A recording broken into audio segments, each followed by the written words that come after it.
JCPS wants to spend millions of dollars on a plan to rebuild and renovate schools. WDRB's Katrina Nickel tells us which schools are on that list. Katrina?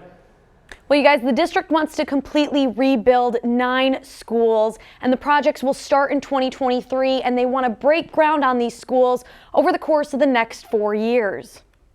I remember the schools that I went to already seeming run down. Too small, too old, and past the point of repair. It makes sense to start rebuilding. JCPS says it's time to start tackling its most serious facility needs. So historically what we've done in JCPS, just because of available bonding capacity and the capital dollars that were allocated, is renovate buildings just to keep them afloat, if you will. The district has already discussed building a new Grace James Academy, W.E.B. Du Bois Academy, and West End Middle School.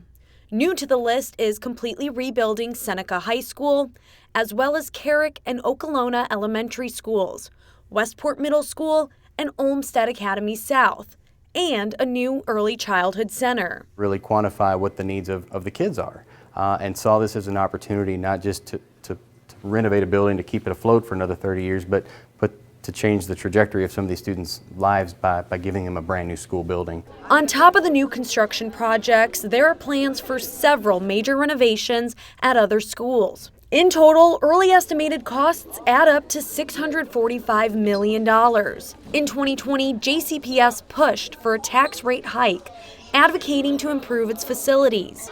The tax increase, challenged in courts, survived.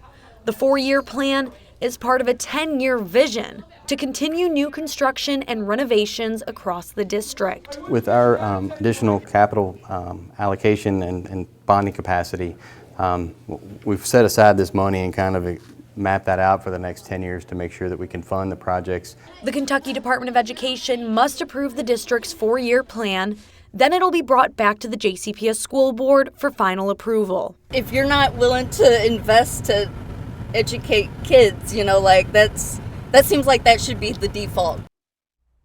The district is also talking about rebuilding or purchasing a new space for its central office to replace the Van Hoos Education Center on Newburgh Road. Those details have not yet been finalized.